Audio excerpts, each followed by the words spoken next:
Look at the back of your iPhone, iPad, or MacBook. You will see the words "Designed by Apple in California and assembled in China." Many Americans, including the president himself, have wondered why Apple moved almost all of its manufacturing facilities overseas. According to Jobs, there's no way to locate all the manufacturing facilities in the United States. Why doesn't it exist? Why can't Apple's iPhones, iPads, and all other magical gadgets be manufactured in the United States? And in general, why can't American consumer electronics and computer companies assemble more of their products in their home country, creating new jobs and helping the economy fight the crisis?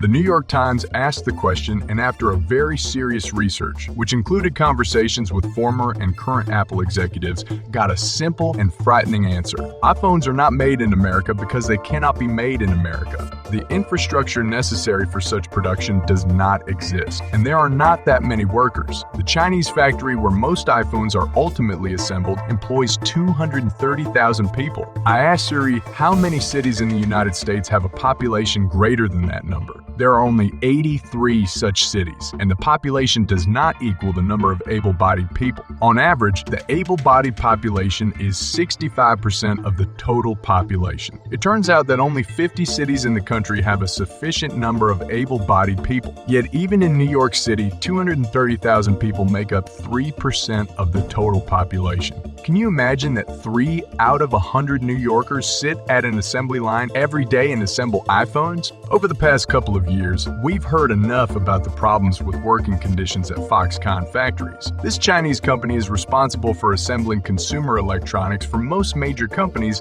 including Apple. About a quarter of those 230,000 live in factory dormitories or barracks on the factory grounds. That is almost 60,000 people live and work in the factory. Many Foxconn City people work 6 days a week, 12 hours a day, and earn less than $17 a day. Such conditions may seem inhumane in terms of American standards, but the jobs at the plant are very popular. So much so that Jennifer Rigoni, a former Apple supply chain manager, told the New York Times that Foxconn can hire 3,000 people a day. These are just a couple of examples of how the scalability, speed, and efficiency of Chinese manufacturing exceeds anything that manufacturing in the States is capable of at the moment. But there are other killer moments in the paper's report. Of course, the 200,000 workers sitting at the assembly line inserting part A into socket B could be considered unskilled labor. But there are also 8,700 engineers in the factory who control the process.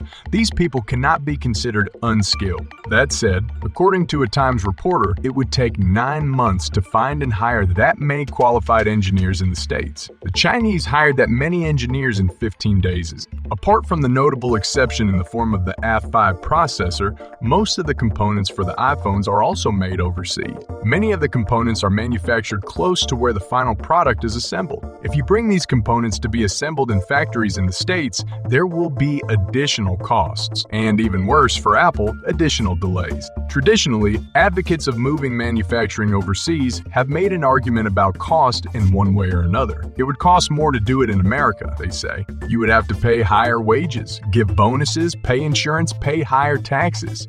Since companies operate for profit, the increased cost of production is bound to be reflected in the price to customers. Exaggerating, many have even said that an iPhone assembled in the States would cost thousands of dollars. Turns out that's not true. According to a New York Times study, the extra cost of paying American salaries will add $65 to the price of the iPhone, but even the price is not the main reason why Apple has moved production to China. The main reason is that the company needs factories that can quickly produce as many iPhones as possible. This requires flexibility and quick adaptation to Apple's requirements. In the words of one current Apple manager, the United States has stopped producing people with the skills we need. The Times gives a telling example from the early history of iPhones. It all happened before iPhones were even on the market. It's hard to believe now, but originally the iPhone screens were planned to be made of plastic, the same as the iPods sold at the time.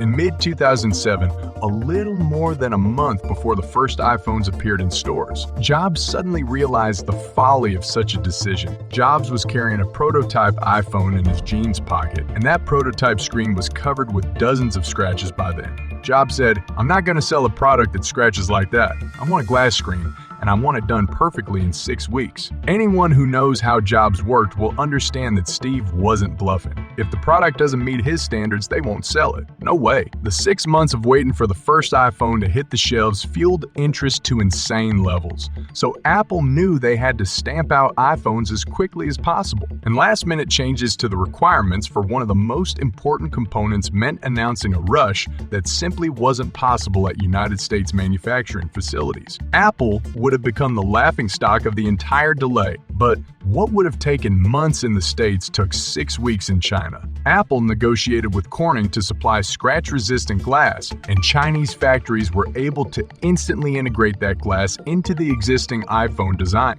Apple is an American company reaping unprecedented financial success. So many Americans lament the fact that the country gets little from this success. Apple employs 43,000 people in the United States. That's less than a fifth of the salaried workers assembling iPhones in a single Chinese factory. Some might say that Apple succeeded in some way at the expense of American workers because it saved money on them. But if the New York Times report is to be believed, it turns out that the kind of workforce Apple needs has never existed in the States. Thank you for watching this video to the end. Subscribe to the channel and write your opinion in the comments.